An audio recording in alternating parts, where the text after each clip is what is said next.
Welcome to mighty medicos. Protein சீரீஸில் இன்னிலேருந்து 20 amino ஆசிடையும் தனித்தனியாக எடுத்து டீல் பண்ண போகிறோம். ஸோ அமினோ ஆசிட் மெட்டபாலிசம் தான் இதுக்கப்புறம் இருக்க கிளாஸஸில் பார்க்க போகிறோம். அந்த அமினோ ஆசிட் மெட்டபாலிசம்குள்ளே பர்டிகுலராக போகிறதுக்கு முன்னாடி you should need to mug up these 3 classifications. ஏன்னா எதுக்காக அப்படின்னு சொல்லிட்டு அடுத்த ஸ்லைடில் நான் உங்களுக்கு சொல்கிறேன். பேஸ்ட் ஆன் ஸ்ட்ரக்சர் அப்படின்னு சொல்லிட்டு நம்ம என்ன பண்ணுறோம் அப்படின்னா, simple hydroxy sulphur containing branched chain acid amide aromatic heterocyclic immuno acid அப்படின்னு சொல்லிட்டு இந்த அமினோ ஆசிட்ஸை பிரிச்சிருக்கும். அதுக்கப்புறம் பேஸ்ட் ஆன் மெட்டபாலிசம் சொல்லிட்டு கீட்டோஜெனிக், போத் குளுக்கோஜெனிக் அண்ட் கீட்டோஜெனிக், குளுக்கோஜெனிக் அப்படின்னு சொல்லிட்டு பிரிச்சிருக்கும். அண்ட் எசென்ஷியல் அமினோ ஆசிட், நான் எசென்ஷியல் அமினோ ஆசிட்ஸ் அப்படின்னு சொல்லிட்டு பிரிச்சிருக்கும். இந்த 3 அமினோ ஆசிட்ஸும் ஏன் கண்டிப்பாக தெரியணும் அப்படின்னா, எந்த ஒரு அமினோ ஆசிட் எடுத்தாலும் அதுக்கு ஃபர்ஸ்ட் பாயிண்டா நம்ம என்ன சொல்ல போறோம். எக்ஸாம்பிள் கிளைசின் எடுத்துக்கிட்டா, glycine is one of the simple amino acids அப்படின்னும், it is and glucogenic amino acid அப்படின்னும், and it is and non essential amino ஆசிட்னும் சொல்ல போகிறோம். இதே மாதிரி மீதி இருக்க 19 அமினோ ஆசிடுக்கும் ஃபர்ஸ்ட் 3 பாயிண்ட் இதுதான் சொல்ல போகிறோம். அப்படி 3 பாயிண்ட் சொல்லணும்னா இந்த 3 கிளாசிஃபிகேஷனும் உங்களுக்கு கண்டிப்பாக தெரிஞ்சிருக்கணும். ஸோ பேஸ்ட் ஆன் ஸ்ட்ரக்சர் படிச்சுக்கணும், பேஸ்ட் ஆன் மெட்டபாலிசம் படிச்சுக்கணும், பேஸ்ட் ஆன் நியூட்ரிஷன் ரெக்யர்மெண்ட் படிச்சுக்கணும். பேஸ்ட் ஆன் நியூட்ரிஷன் ரெக்யர்மெண்ட்டுங்க போது either we should know essential amino acid தெரியணும், இல்லை நான் எசென்ஷியல் அமினோ ஆசிட் தெரியணும். எசென்ஷியல் அமினோ ஆசிட் 10 தெரிஞ்சிருச்சு அப்படின்னா மீதி இருக்க 10 நம்ம non essential amino acid list out பண்ணிக்கலாம். அதனால எசென்ஷியல் அமினோ ஆசிட் 10 எப்படி ஞாபகம் வச்சுக்கிறது அப்படின்னு சொல்லிட்டு பார்த்தீங்கன்னா, there is an mnemonic called metwilfly அப்படின்னு சொல்லிட்டு ஒரு நிமோனிக் இருக்கு. எம்இனா மித்தியோனைன், டி 2 டீயும் த்ரியோனைன் ட்ரிப்டோஃபான், வில்லில் வேலின், ஐசோலூசின், லூசின், ஃப்ளைல பினைலாலனின் அண்ட் லைசின். இந்த 8 இதில் வந்துடும். ஹெச்ஏ அப்படிங்கிறதுல ஹிஸ்டடினும் அர்ஜினும் வந்துடும். ஹெச்ஏ அப்படிங்கிறது ஏன் தனியாக போட்டிருக்கோம்னா, கடைசி 2 அமினோ ஆசிடும் செமி எசென்ஷியல் அமினோ ஆசிட்ஸ். அது சில டைம் தேவைப்படும், சில டைம் தேவைப்படாது. டியூரிங் க்ரோத் ஆஃப் சில்ட்ரன் இது ரொம்ப முக்கியம். ஆனால் அடல்ட்டுக்கு இதை தேவைப்படாது. This can produce thus inside the body also. இதை நம்மளால் ப்ரொடியூஸ் பண்ண முடியும். அதுக்கப்புறம் என்ன சொல்ல வரோம் அப்படின்னா, non essential amino acid, essential amino acid ஏன் தனித்தனியாக தெரிஞ்சுக்கணும்னா, non essential amino acids are produced inside our body. அதனால் தே ஹாவ் இம்பார்ட்டன்ஸ். அதை பற்றி நம்ம நெக்ஸ்ட் ஸ்டைலில் இப்போ பார்க்க போகிறோம். நம்ம ஒரு அமினோ ஆசிடையும் 4 ஹெட்டிங் கீழே டீல் பண்ண போகிறோம். First anabolism which is synthesis of amino acid, next catabolism which is destruction of that particular amino acid, அடுத்து ஸ்பெஷல் ப்ராடக்ட்ஸ், அந்த அமினோ ஆசிட்லேருந்து நம்ம பாடியில் எந்தெந்த ப்ராடக்ட்லாம் உருவாக்கப்படுது அப்படிங்கிறதும், நெக்ஸ்ட்டு மெட்டபாலிக் டிசார்டர்ஸ், இதை பற்றி அந்த அமினோ ஆசிட் ப்ரொடக்ஷனில் ஏதாவது என்சைம்ஸில் ஏதாவது குறை இருந்துச்சுன்னா, அந்த என்சைம் பர்டிகுலர் என்சைம் இல்லைன்னா என்ன ஆகும், அதனால என்னென்ன டிசீசஸ் வரும் அப்படிங்கிறது தான். இந்த 4 ஹெட்டிங் கீழே தான் 20 அமினோ ஆசிட் பற்றியும் பேசுவோம். மோஸ்ட்லி 20 அமினோ ஆசிடையும் இந்த 4 ஹெட்டிங் கீழே தான் பேசுவோம். சம்டைம் பேச முடியாதப்போ 2-3 அமினோ ஆசிடுக்கு இந்த மாதிரி 4 ஹெட்டிங்கில் டீல் பண்ண மாட்டோம். ஒரு 15 to 17 அமினோ ஆசிட்ஸை இந்த 4 ஹெட்டிங் கீழே தான் டீல் பண்ணுவோம். அப்போது இந்த மாதிரி டீல் பண்ணும்போது அனபாலிசம் அப்படிங்கிற இந்த டாபிக் இருக்குது பார்த்தீங்களா, இந்த அனபாலிசம் அப்படிங்கிற டாபிக் பற்றி நான் பேசணும் அப்படின்னா எது நான் எசென்ஷியல் அமினோ ஆசிட் அப்படின்னு சொல்லிட்டு தெரிஞ்சிருக்கணும். ஏன்னா non essential amino acids are only synthesised in our body. அதனால தான் they have a anabolic pathway in our body. Essential amino acids எல்லாம் ஆஸ் சச் டயட்டில் அந்த அமினோ ஆசிடாகவே நம்ம எடுத்துப்போம். அதனால் அது பாடியில் அந்த அமினோ ஆசிடாகவே ஏற்கனவே எக்ஸிஸ்ட் ஆகிருக்கும். அதனால் எசென்ஷியல் அமினோ ஆசிடுக்கு அனபாலிக் பாத்வே கிடையாது. ஒன்லி நான் essential amino acid which are synthesised from the essential amino acid have the anabolic pathway. அதுக்காக தான் நான் எசென்ஷியல் அமினோ ஆசிட் எது, எசென்ஷியல் அமினோ ஆசிட் எது அப்படின்னு சொல்லிட்டு நம்ம கண்டிப்பாக தெரிஞ்சுக்கணும். So today are going to deal with glycine. இந்த glycine மெட்டபாலிசமோட மொத்த ஜிஸ்ட் தான் இந்த 4 பாக்ஸஸும். இதை பற்றி இந்த வீடியோவோட கடைசியில் உங்களுக்கு குவிக் ரீகேப்பாக கொடுக்குறேன். Entering into the detailed mechanism of glycine. Amino ஆசிடோட ஜெனரல் ஸ்ட்ரக்சர் தெரியும். சி அது 4 வேலன்சி சாட்டிஸ்ஃபை பண்ற மாதிரி அமினோ குரூப், ஆசிட் குரூப், ஒரு ஹைட்ரஜன், ஒரு சைட் செயின். இந்த glycine is simplest amino acid. Simple amino ஆசிட்லயும் இது மோஸ்ட் சிம்பிளஸ்ட் அமினோ ஆசிட். அதனால என்ன ஆகும் அப்படின்னு சொல்லிட்டு பாத்தீங்கன்னா, சைட் செயின்ல ஒரு மெத்தில் குரூப் கூட கிடையாது, ஒரு ஹைட்ரஜன் தான் இருக்கும். இதுதான் ஜெனரல் ஸ்ட்ரக்சர் ஆஃப் கிளைசின். இப்ப ஃபர்ஸ்ட் நம்ம ஏற்கனவே சொல்லியிருந்தோம் 4 ஹெட்டிங் கீழே பார்ப்போம் அப்படின்னு சொல்லிட்டு. First heading is on synthesis of glycine பத்தி பார்க்க பார்க்க போறோம். ஏன்னா glycine is an simplest amino acid first point. Next point is an glucogenic pathway க்கு இது enter ஆகும். Third point is it is an one of the non-essential amino acid. Non-essential amino acid அப்படிங்கிறதுனால வேற ஒரு amino acidல இருந்து it should be synthesized, இல்லனா வேற ஒரு pathway மூலமா it should be synthesized. It cannot be obtained by food. அதுதான் point. So simplest amino acidங்கிறதுனால நம்ம இங்க H போட்டோம். Non-essentialங்கிறதுனால it has anabolic pathways. First and major form of synthesis is in the structure which signifies serine. நீங்க serine மட்டும் எழுதிக்கலாம், இல்லனா உங்களுக்கு புரியணுங்கிறதுக்காக இந்த ஸ்ட்ரக்சர் எழுதிருக்கேன். எக்ஸாம்ல நீங்க செரின் மட்டும் எழுதிக்கலாம். செரின்ல எந்த கார்பனோட நம்மளோட ஆசிட் குரூப் இருக்கோ அதுதான் ஆல்பா கார்பன். சோ இது ஆல்பா கார்பன், இது பீட்டா கார்பன். கரெக்டா? செரின்ல இருக்க இந்த beta carbon is attached to the tetrahydrofolate. ஓகேங்களா? அதுதான் THF அப்படின்னு சொல்லிட்டு சொல்லுவோம். இந்த டெட்ராஹைட்ரோஃபோலேட் கூட இந்த மெத்திலின் குரூப் ஜாயின் ஆயிடும் and it results in the formation of N5N10 methylene tetrahydrofolic acid which enters into one carbon pool. And மீதி இருக்க இந்த hydroxy group is removed as water. மீதி இருக்க structure is what is called as glycine. This is how glycine is synthesized from serine. அப்போனா beta carbon, செரின்ல இருந்த beta carbon is entered into the one carbon pool and alpha carbon is there in the glycine. இதை நீங்க mention பண்ணீங்க அப்படின்னா இன்னும் well and good. And இந்த ரியாக்ஷனுக்கு help பண்ற enzyme is serine hydroxy methyl transferase.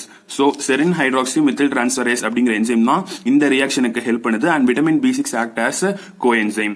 அடுத்து second anabolic pathway is threonine. Threonine கூட an enzyme called threonine aldolase அப்படிங்கிற என்சைம் ஆக்ட் ஆகும்போது glycine is synthesized and acetaldehyde is removed from the threonine to form glycine. Third pathway அப்படின்னு சொல்லிட்டு பாத்தீங்கன்னா வெறும்னா நம்மளோட carbon tie ஆக்சைடும் அமோனியாவும் சேரும் போது என்ன ஆகுது அப்படின்னு சொல்லிட்டு பாத்தீங்கன்னா methylene group is taken from the one carbon pool. One carbon பூல்ல இருந்து நம்ம ஹெல்ப் வாங்கிக்கிறோம், அதுல இருந்து ஒரு மெத்திலின் குரூப் வாங்கிக்கிறோம். இந்த இடத்துல நீங்க ஏற்கனவே பார்த்திருப்போம், அதாவது கிளைசினோட ஸ்ட்ரக்சர் வந்துட்டு ஒரு சிம்பிளஸ்ட் ஸ்ட்ரக்சர் which is இதுதான் கிளைசினோட ஸ்ட்ரக்சர் அப்படின்னு சொல்லிட்டு பார்த்திருப்போம். சோ இதை இன்னும் சிம்பிளா எழுதணும் அப்படின்னு பாத்தீங்கன்னா NH2 and CH2COOH இந்த மாதிரி இன்னும் சிம்பிளா எழுதலாமா? இதுல என்னாச்சு அப்படின்னா இந்த NH2 group is obtained from ammonia, COOH is obtained from carbon dioxide, இந்த CH2 is obtained from methylene group. So methylene groupல methylene THFA ல இருந்து நான் methylene எடுத்துட்டேன்னா மீதி இருக்கிறது THFA and so glycine is synthesized. அதனால இந்த என்சைம் பேரு glycine synthase. இந்த ரியாக்ஷன்ல கோஎன்சைமா NADH, லிப்போமைட், PLP இது மூணுமே ஆக்ட் ஆகும். இதுதான் ரொம்ப ரொம்ப முக்கியமான வார்த்தை. ஏன்னா கிளைசினோட சிந்தட்டிக் பாத்வேல மட்டும் இந்த ரியாக்ஷன் கிடையாது. இது வந்துட்டு ரிவர்சபிள் ரியாக்ஷன், கேட்டபாலிக் ரியாக்ஷனும் இந்த பாத்வேல தான் நடக்க போகுது. It is a major catabolic pathway. அதாவது major anabolic pathway of glycine செரின்ல இருந்து உருவாகுது. ஆனா கிளைசின் உடையணும் அப்படின்னா இந்த ரிவர்ஸ் ரியாக்ஷன், கிளைசின் ரிவர்ஸ் ரியாக்ஷன்ல with help of this coenzymes தான் உடையும். அதனால இந்த ரியாக்ஷனை நல்லா ஞாபகம் வச்சுக்கோங்க. This is major catabolic pathway. இது ஆனா major anabolic pathway. First reaction is major anabolic pathway of glycine. Third ரியாக்ஷன்ல இருந்து கிளைசின் உருவாகுது, ஆனா அது ரிவர்ஸ் ரியாக்ஷன் நடக்கும்போது it is a major catabolic pathway. Fourth and final is nothing but glyoxylate alanine. இதுல என்ன ஆகுது அப்படின்னு பாத்தீங்கன்னா அமினோ குரூப் கிளையாக்சலேட்ல இருந்து கிளையாக்சலேட்டுக்கு அலனைன்ல இருந்து டிரான்ஸ்ஃபர் ஆகுது which results in the formation of glycine. அதுக்கு ஹெல்ப் பண்ற என்சைம் glycine aminotransferase. இந்த 4 pathway is how the glycine is synthesized. ஓகேங்களா? Next catabolism or destruction of glycine அப்படிங்கிற செகண்ட் ஹெட்டிங் கீழே நம்ம நெக்ஸ்ட் பார்க்க போறோம். இப்போ கேட்டபாலிசம் அப்படின்னா கிளைசின் உடையணும். கரெக்டா? நம்ம ஏற்கனவே சொன்ன மாதிரி இந்த ரியாக்ஷனோட ரிவர்ஸ் ரியாக்ஷன் மாதிரி தான் நான் இப்போ காமிக்க போற ரியாக்ஷன் உங்களுக்கு இருக்கும். சோ இத நல்லா பாருங்க. Glycine with help of PLP and glycine decarboxylase அப்படிங்கிற என்சைம் மூலமா அதுல இருந்து கார்பன் டை ஆக்சைடு வெளியே வந்துருது. அப்போ நம்ம ஸ்ட்ரக்சர் எழுதிக்கலாம், அப்பதான் உங்களுக்கு ஈஸியா இருக்கும். அதுக்காக தான் நான் ஸ்ட்ரக்சரை திருப்பி எழுதுறேன். Nothing else. இப்போ இதுல இருந்து CO2 இந்த என்சைம் மூலமா நான் ரிலீஸ் பண்ணி எடுத்துட்டேன்னா மீதி என்ன இருக்கும்? அமினோ குரூப்பும் ஒரு மெத்தில் குரூப் தான் இருக்கும். கரெக்டா? இந்த CH2 ஓட இந்த ஹைட்ரஜன் சேர்ந்துக்கும். அதனால அமினோ மெத்தில் குரூப் தான் மீதி இருக்கு. இந்த amino methyl group with help of THFA transferase, இந்த THFA டிரான்ஸ்ஃபரேஸ் ஓட ஹெல்ப்னால இந்த மெத்தில் குரூப் இந்த THFA கூட போயிடும் which results in the formation of methylene. அதாவது மெத்திலின் போயிடுச்சுன்னா மீதி இருக்கிறது அமினோ குரூப் மட்டும்தான் இருக்கும். அதுதான் இந்த அமோனியா வருது. கரெக்டா? இப்ப இந்த ரியாக்ஷன்ல பாத்தீங்க அப்படின்னா NH2CH3 தானே இருக்கு. இந்த மெத்தில் குரூப் இந்த இடத்துல மெத்திலின் THAவா போயிடும். மீதி இருக்கிறது NH2 தான் இருக்கு. ஆனா நமக்கு கிடைக்கிறது அமோனியா கிடைக்குது. இந்த அமோனியா எப்படி கிடைக்குது அப்படின்னு சொல்லிட்டு பாத்தீங்கன்னா லிப்பமைட்ல இருந்து ஒரு ஹைட்ரஜனை நான் திருடி எடுத்துறேன். அதனால இந்த NH2 கூட இன்னொரு ஹைட்ரஜன் சேர்த்து அமோனியாவா கிடைச்சது. as a result லிப்போமைடு ரெடியூஸ்டு லிப்போமைடா மாறிடுச்சு. இந்த ரியாக்ஷனுக்கு ஹெல்ப் பண்ற என்சைம் டைஹைட்ரோ லிப்போமைட் டீஹைட்ரோஜினேஸ். அதாவது லிப்போமைட்ல இருந்து ஹைட்ரஜனை ரிமூவ் பண்றதுதான் டீஹைட்ரோஜினேஸ். அப்போ இந்த ஒரு தடவை லிப்போமைட் ரெடியூஸ்டு லிப்போமைடா மாறி இந்த மாதிரி அமோனியா ஃபார்மேஷனுக்கு ஹெல்ப் பண்ணா போதுமா? ஒரு தடவையும் ஹெல்ப் பண்ணும்ல. சோ இந்த ரெடியூஸ்டு லிப்போமைட் திருப்பியும் லிப்போமைடா மாறுறதுக்கு நம்மளோட NADH மாறி ஹெல்ப் பண்ணுது. This is what is an major catabolic pathway of glycine. ஓகேங்களா? இதே அனபாலிக் பாத்வே அப்படின்னு சொல்லிட்டு பாத்துருந்தீங்கன்னா இந்த இடத்துல இருக்க நம்மளோட அமோனியா அண்ட் இந்த இடத்துல இருக்க CO2 இது ரெண்டும் சேர்ந்து with the help of this methylene transferase இது வெறும்னா இதுவா மாறி இட் ஃபார்ம்ஸ் கிளைசின். இதுதான் anabolic pathway. Third synthetic pathway of கிளைசின்ல பார்த்திருந்தோம். இது something reversible reaction of this reaction மாதிரி இருக்கும். இதுதான் மேஜர் கேட்டபாலிக் பாத்வே. இது மட்டும் இல்லாம இன்னும் கொஞ்சம் வேற டைப்ல கூட இட் இஸ் கேட்டபலைஸ்டு. இந்த ரியாக்ஷன் பாத்தீங்கன்னா உங்களுக்கே தெரிஞ்சிருக்கும். ஃபர்ஸ்ட் செரின்ல இருந்து கிளைசின் உருவானுச்சு. கரெக்டா? இப்போ அந்த உருவான இந்த கிளைசின் ரிவர்சபிள் ரியாக்ஷன்ல கிளைசின்ல இருந்து செரின் உருவாகிடுது. அண்ட் இந்த செரின்ல இருந்து என்ன ஆகுது அப்படின்னு சொல்லிட்டு பாத்தீங்கன்னா serine dehydratase enzyme which is an oxidative deamination ரியாக்ஷனுக்கு இது ஒரு எக்ஸாம்பிள். கரெக்டா? இந்த ஆக்சிடேட்டிவ் டீஅமினேஷன் மூலியமா டீஅமினேஷன் என்னது? ரிமூவல் ஆஃப் அமோனியாவை ரிமூவ் பண்ணி எடுத்துட்டோம் அப்படின்னா செரின்ல இருந்து அமோனியாவை ரிமூவ் பண்ணி எடுத்துட்டோம், அமினோ குரூப் ரிமூவ் பண்ணி எடுத்துட்டோம்னா பைருவேட். இந்த pyruvate enters into the Krebs cycle. This is the way how the glycine is told to be glucogenic pathway. அதாவது இது ஒரு குளுக்கோஜெனிக் அமினோ ஆசிட் அப்படின்னு சொன்னதை நான் இங்க ஜஸ்டிஃபை பண்ணிட்டேன். சிம்பிளஸ்ட் அமினோ ஆசிட் சொன்னதையும் ஜஸ்டிஃபை பண்ணிட்டேன். நான் எசென்ஷியல் அமினோ ஆசிட்ல இது ஒன்னு சொன்னதுனால it had a synthetic pathway. Third and final most catabolic pathway என்ன அப்படின்னு சொல்லிட்டு பாத்தீங்கன்னா glycine with help of glycine oxidase. Glycine ஆக்சிடேஸ்னா இதுல இருந்து ஒரு ஆக்சிஜன் வெளியே போகுது. அப்படி ஆக்சிஜன் வெளியே போனுச்சு அப்படின்னா it converts the water into hydrogen peroxide. அப்படின்னா இந்த ரியாக்ஷன்ல ஒரு ஃப்ரீ ரேடிக்கல் உருவாகுது. அப்படி உருவாகி மீதி கிளை ஆக்சலேட் ஃபார்ம் பண்ணும். இந்த கிளை ஆக்சலேட் எய்தர் மேலேட்டா மாறும், இல்ல ஆக்சலேட்டா மாறும், இல்ல ஃபார்மிக் ஆசிடா மாறும். Malate மாறிச்சுனா it enters into the Krebs cycle and again it proves that it is entering into the glucogenic pathway. Oxalate comes in the urea and formate மாறிச்சு அப்படின்னா it helps in the formation of N10 formyl tetrahydrofolic acid which is one of the one carbon pool carbon கொடுக்கிறதுக்கு help பண்ணுது. This is how the glycine is catabolized. இந்த whole பேஜ்ல இருக்க இந்த மூணு pathway தான் how the glycine is catabolized அப்படிங்கிறதுக்கு சான்று. சோ இந்த மூணு தான், அதுவும் இந்த ஃபர்ஸ்ட் தான் is an most and foremost major catabolic pathway. Third heading dealing with all amino acid metabolic products இல்லனா ஸ்பெஷல் ப்ராடக்ட்ஸ் பத்தி நான் பாக்குறேன் அப்படின்னு சொல்லியிருந்தேன். சோ மெட்டபாலிக் ஆர் ஸ்பெஷல் ப்ராடக்ட்ஸ்ல first what we are going to see அப்படின்னா creatine phosphate creatinine எப்படி கிளைசின்ல இருந்து உருவாகுதுன்னு. இந்த கிரியாட்டின் பாஸ்பேட் கிரியாட்டினின் வேணும் அப்படின்னா we should have 3 amino acids. Glycine மட்டும் கிடையாது, கிளைசினும் இருக்கணும், ஆர்ஜினைனும் இருக்கணும். this is nothing but S adenosyl methionine. இந்த மித்தியோனைன் இந்த 3 அமினோ ஆசிடும் இருந்தாதான் நம்மளால கிரியாட்டினோ சரி, இல்ல கிரியாட்டின் பாஸ்பேட்டோ சரி, இல்ல கிரியாட்டினைன் சரி, இந்த 3 காம்பவுண்டும் இந்த 3 அமினோ ஆசிட் இருந்தா தான் கிரியேட் பண்ண முடியும். இப்போ இந்த கிரியாட்டினின் சிந்தசிஸ்குள்ள போலாம். சோ இதுல இருக்க ஒரு ஈக்குவேஷனும் ஒரு ரியாக்ஷனும் ஒரு இடத்துல நடந்திருக்கும். அதனால நீங்க நல்லா கவனிங்க. ஃபர்ஸ்ட் ரியாக்ஷன் பத்தி நான் இப்ப பேசுறேன் பாருங்க. கிளைசினும் ஆர்ஜினைனும் சேர்ந்து கிளைசின் ஆர்ஜினைன்ல இருக்க amidino group is transfer to glycine to form guanidoacetate. Okay, and ஆர்ஜினைன்ல மீதி இருக்க சப்ஸ்டன்ஸ் ஆர்னிதைன் ஃபார்ம் பண்றோம். And this reaction is catalysed by amido transferase. Glycine arginine amido transferase அப்படிங்கிற என்சைம் இதுக்கு ஹெல்ப் பண்ணும். இந்த ஃபர்ஸ்ட் ரியாக்ஷன் எங்க நடக்கும் அப்படின்னா கிட்னில நடக்கும். நெவர் நெவர் நெவர் எவர் லிவர்னு எழுதிடக்கூடாது, நெவர் எவர் லிவர் அப்படின்னு மட்டும் ஞாபகம் வச்சுக்கோங்க. Always this takes place in the kidney. இந்த ஃபார்ம் ஆன இந்த குவானிடோ அசிட்டேட் டிராவல் ஆகி லிவருக்கு வரும் வித் ஹெல்ப் ஆஃப் S-அடினோசில் மித்தியோனைன். இந்த எஸ் அடினோசில் மித்தியோனைன்ல இருந்து ஒரு மித்தில் குரூப் இந்த குவானிடோ அசிட்டேட்டுக்கு போகும். அதனால திஸ் ஃபார்ம்ஸ் அண்ட் கிரியாட்டின் அப்படிங்கிறது குவானிடோ அசிட்டேட் பிளஸ் மித்தில் குரூப். அப்போ குவானிடோ அசிட்டேட் மித்தில் டிரான்ஸ்பரேஸ் அப்படிங்கிற என்சைம் இந்த ரியாக்ஷனுக்கு ஹெல்ப் பண்ணுது. சோ மீதி இருக்க இந்த SAH என்னன்னா எஸ் அடினோசில் ஹோமோசிஸ்டின். இந்த ரியாக்ஷன் எங்கன்னா it takes place only in the liver. Form ஆன இந்த கிரியாட்டின் என்ன ஆகுதுன்னா மசிலுக்கு வருது with help of ATP hydrolyse ஆகி ஏடிபியா மாறி கிரியேட்டினோட ஒரு பாஸ்பேட் குரூப் சேருது with help of enzyme call creatine கைனேஸ்னால என்னன்னா அதுல இருக்க சப்ஸ்டன்ஸ் கூட பாஸ்பேட்டை ஆட் பண்ணி விட்டுரும். இதுதான் கைனேஸோட வேலை. அப்போ கிரியேட்டினோட கைனேஸோட வேலை என்ன, கிரியேட்டினோட பாஸ்பேட்டை சேர்த்து விட்டுரும். இப்போ இது மசில்ல தான் இருக்குமா, இந்த மசில்ல கிரியேட்டின் பாஸ்பேட் உருவாகுது. இதுல ரொம்ப ரொம்ப இம்பார்ட்டன்ட் விஷயம் என்ன அப்படின்னா டியூரிங் மசில் கான்ட்ராக்ஷன் அப்போ first energy is taken from ATP. மசில்ல இருக்க ஏடிபில இருந்து எனர்ஜி எடுத்துக்கும்.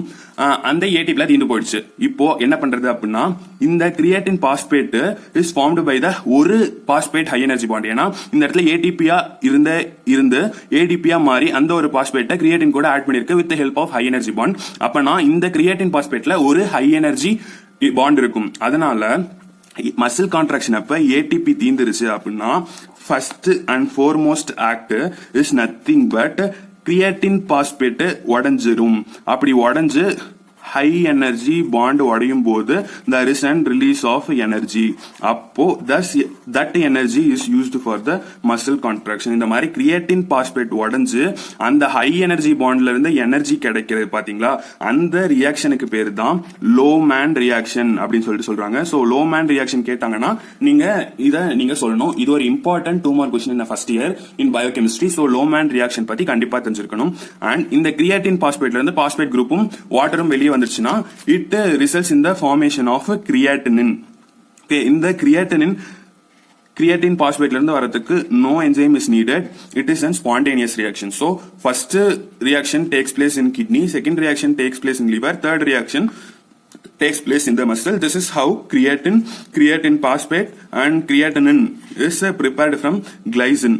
இது கிளைசின் அப்படிங்கிற அமினோ ஆசிட் மட்டும் இல்ல, கிளைசின், ஆர்ஜினைன், மித்தியோனைன் எதோட யூஸா வேணாலும் எதோட ஸ்பெஷல் ப்ராடக்டாவும் நம்ம இந்த ஈக்குவேஷனை யூஸ் பண்ணிக்கலாம்.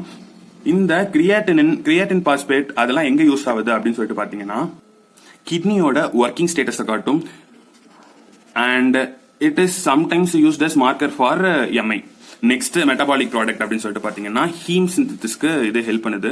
ஹீம் சிந்தசிஸ்ல எப்படி ஹெல்ப் பண்ணுது அப்படின்னு சொல்லிட்டு பாத்தீங்கன்னா கிளைசின், இந்த கிளைசின் கூட சக்சினைல் கோஏ ஜாயின் ஆனிச்சு அப்படின்னா it forms and amino levulinic acid. இதுதான் first reaction in the haem synthesis. First reaction in the haem synthesis. Next பாத்தீங்கன்னா பியூரின் ஃபார்மேஷன்ல இந்த 2 கார்பன் அண்ட் இந்த நைட்ரஜன், அதாவது C4, C5, N7 இந்த 3ம் எங்க இருந்து வந்துச்சுன்னா கிளைசின்ல இருந்து வந்தது. அண்ட் சோ DNA சிந்தசிஸ்க்கும் கிளைசினோட பார்ட் இருக்கு. குளுட்டதையான் சிந்தசிஸ்க்கு ஹெல்ப் பண்ணிருக்கு. So glutamyl cysteinyl glycine. Okay, அதுல glycine is a part of glutathione. Conjugating ஏஜென்ட்டா பைல் ஆசிடுக்கும் பென்சாயிக் ஆசிடுக்கும் இது கான்ஜுகேட்டிங் ஏஜென்ட்டா யூஸ் ஆகும். சோ பென்சாயில் கோஏவோட இந்த கிளைசின் சேர்ந்துச்சுன்னா it results in the formation of hippuric acid. அடுத்து glycine is one of the example for inhibitory neurotransmitter. And collagen புரோட்டீன்ல every third amino acid is glycine. இந்த 7ம் தான் metabolic and special products of glycine. Final and last heading is metabolic disorders பத்தி பேச போறோம். Okay, இப்போ நம்ம synthetic pathway of glycine பத்தி பேசும்போது ஃபர்ஸ்ட் பேசியிருப்போம் glyoxylate with alanine with help of alanine glyoxylate amino transferase. இந்த 4th பாத்வே கரெக்டா பாத்தீங்கன்னா உங்களுக்கு தெரியும். இதே பாத்வே தான் இந்த இடத்துல போட்டிருக்கேன். Glyoxylate with alanine forms glycine and pyruvate alanine glyoxylate amino transferase. இந்த என்சைம் எங்க இருக்கும் அப்படின்னு சொல்லிட்டு பாத்தீங்கன்னா இந்த என்சைம் தான் ஃபர்ஸ்ட் என்சைம் வச்சுக்கலாம். இப்போ மெட்டபாலிக் டிசார்டர்ஸ்ல படிக்கும்போது இந்த என்சைம் எங்க இருக்கும் அப்படின்னு சொல்லிட்டு பாத்தீங்கன்னா நார்மல் ஹியூமன் பீயிங்ஸ்ல பெராக்சிசோம்ல இருக்கும். அதுதான் இந்த இடத்துல ஏற்கனவே எழுதிருப்பேன், பெராக்சிசோம்ல இருக்கும். இந்த என்சைம் பெராக்சிசோம்ல இல்லாம மைட்டோகாண்ட்ரியாக்கு போயிடுச்சு அப்படின்னா due to protein targeting disease அப்படின்னு சொல்லிட்டு சொல்லுவாங்க. அதாவது புரோட்டீன் ப்ரொடியூஸ் ஆகும்போது ஆக்சுவலி எல்லாமே ஒரே இடத்துல ப்ரொடியூஸ் ஆகி it travels to peroxisome, mitochondria, அதுக்கு தேவையான என்சைம் அதுக்கப்புறம் தான் போய் சேரும். அப்படி போய் சேரும்போது பெராக்சிசோமுக்கு போகாம இட் டிராவல்ஸ் டு மைட்டோகாண்ட்ரியானா இட் ஸ்டேஸ் இன் இன்ஆக்டிவ் ஃபார்ம்லேயே தான் இருக்கும், ஆக்டிவ் ஃபார்ம்ல இருக்காது. Okay, due to this protein targeting டிசீஸ்னால இந்த கிளைஆக்சலேட் உடையாம கிளைசின் சிந்தசிஸ் ஆகாம கிளைஆக்சலேட் என்ன ஆகும் அப்படின்னா it is led to the formation of oxalic acid pathwayக்கு இதை திருப்பி விட்டுரும். இந்த என்சைம் இல்லைன்னா இது வேற பாத்வேக்கு போயிடும். ஸோ இந்த கிளைஆக்சலேட் இந்த ஆக்சாலிக் ஆசிட் பாத்வேக்கு போயிடும். அதனால இந்த ஆக்சாலிக் ஆசிட் வந்துட்டு கிட்னில ஸ்டோன்ஸா ஃபார்ம் ஆகும். அதுதான் என்ன அப்படின்னு சொல்லிட்டு பாத்தீங்கன்னா நெஃப்ரோலித்தியாசிஸ் அப்படின்னு சொல்லிட்டு நம்ம சொல்றோம். திஸ் இஸ் இந்த மாதிரி இந்த ஃபர்ஸ்ட் புரோட்டீன் டார்கெட் டிஃபெக்ட் தான் வந்துட்டு டைப் 1 பிரைமரி ஹைப்பர்ஆக்சலூரியா. இது first metabolic disorder. Second metabolic disorder என்னன்னா இந்த கிளைஆக்சலேட் வந்துட்டு கிளைகாலிக் ஆசிடா with help of glyoxylate reductase ஓட ஹெல்ப்னால மாறும். இது என்ன அப்படின்னு சொல்லிட்டு பாத்தீங்கன்னா இந்த என்சைம் வந்துட்டு மிஸ் ஆயிடுச்சு, இந்த என்சைம் இல்ல, deficiency of this enzyme leads to type 2 primary hyperoxaluria. இந்த என்சைம் இல்லாதனால இந்த பாத்வே போகாதா, அப்போ கிளைஆக்சலேட் வந்துட்டு அதிகமா leads to the formation of oxalic acid. This also results in the formation of kidney stones. அப்போ நார்மல் ஹியூமன் பீயிங்ஸ்ல இந்த ரெண்டு என்சைமும் இல்லைன்னா that leads to the formation of kidney stones. அது மட்டும் இல்லாம இதுதான் normal reason for primary hyperoxaluria. Sometimes what causes secondary hyperoxaluria, அதாவது secondary hyperoxaluria அப்படின்னு சொல்லிட்டு ஒரு கண்டிஷன் இருக்கு, which is டயட்ல அதிகமா எத்திலின் கிளைகால் இருக்க மாதிரியோ டீயோ கொக்கோவோ பீட்ரூட்டோ இந்த எல்லுன்னு சொல்லுவாங்கல்ல சீசேம் சீடோ லீஃபி வெஜிடபிள்ஸோ அதிகமா சேர்த்துக்கிட்டா திஸ் அண்ட் டிஃபிஷியன்ட் B6 அப்படி சேர்த்துக்கிட்டா this leads to the formation of excess oxalic acid and அதனால கிட்னி ஸ்டோன்ஸ் வரலாம். அதுதான் செகண்டரி ஹைப்பர் ஆக்சலூரியா அப்படின்னு சொல்லிட்டு சொல்றாங்க. So second cause for kidney stone is diet. Third is vitamin C, which is called as ascorbic acid, which is mild cases. ரொம்ப சில பேர் rare casesல தான் அதிகமா ascorbic acid metabolism ஆகுறதுனால ascorbic acid which results in the formation of oxalic acid and that forms kidney stones. இதுதான் metabolic disorder of glycine. இது மட்டும் இல்லாம hyper ஆக்சலூரியா அப்படிங்கிற கொஸ்டின் கேட்டாங்கன்னா இந்த மாதிரி பிரைமரி ஹைப்பர் ஆக்சலூரியாவும் செகண்டரி ஹைப்பர் ஆக்சலூரியா மட்டும் இல்லாம கிளைசின் கேட்டபாலிசம் ஏதாவது பிரச்சனை இருந்துச்சு அப்படின்னா திஸ் லீட்ஸ் டு அண்ட் நான் கீட்டாட்டிக் ஹைப்பர் கிளைசினீமியா அப்படிங்கிற கண்டிஷனை காஸ் பண்ணும். அதாவது கீட்டாட்டிக்கா இல்லாம அதிகமா கிளைசின் பிளட்ல இருக்கு, அதுதான் ஈமியா கிளைசின் ஹைப்பர். ஓகே, இந்த NHG அப்படின்னு கூட சில டைம் சொல்லுவாங்க. இது டிஃபரெண்ட் டிசார்டர். இதுதான் second metabolic disorder of glycine. Okay, this completes the glycine metabolism. இதை எல்லாத்தையுமே தான் நான் நட்சல்லா இதுல கொடுத்திருக்கேன். அனபாலிசம்ல செரின்ல இருந்தும் த்ரியோனின்ல இருந்தும் அண்ட் கார்பன் டை ஆக்சைடு அமோனியால இருந்தும் ஆலனைன் இந்த நாலும் helps in the synthesis of glycine. கேட்டபாலிசம்ல இந்த மேஜர் கேட்டபாலிக் பாத்வே மட்டும் கொடுத்திருக்கேன். ஸ்பெஷல் ப்ராடக்ட்ஸ்ல இந்த 7 ஸ்பெஷல் ப்ராடக்ட்ஸும் கிளைசின்ல இருந்து உருவாகுது. மெட்டபாலிக் டிசார்டர்ஸ் அப்படின்னு சொல்லிட்டு பாத்தீங்கன்னா நான் கீட்டாட்டிக் ஹைப்பர் கிளைசினிமியாவும் அண்ட் ஹைப்பர் ஆக்சலூரியால டைப் 1 டைப் 2 பத்தி டீடைலா டிஸ்கஸ் பண்ணேன். And secondary hyperoxaluria is due to diet அப்படிங்கறதையும் டீடைலா டிஸ்கஸ் பண்ணேன். This completes the glycine metabolism. Those who want to write எக்ஸாம்ல ரொம்ப நட்சல் பாயிண்டா வேணும் அப்படின்னா இந்த ஒரே ஒரு page yields you full mark in your exam. And now I am completing the glycine metabolism. நம்ம சேனலை லைக் பண்ணி ஷேர் பண்ணி சப்ஸ்கிரைப் பண்ணி காமெண்ட் பண்ணுங்க and thank you.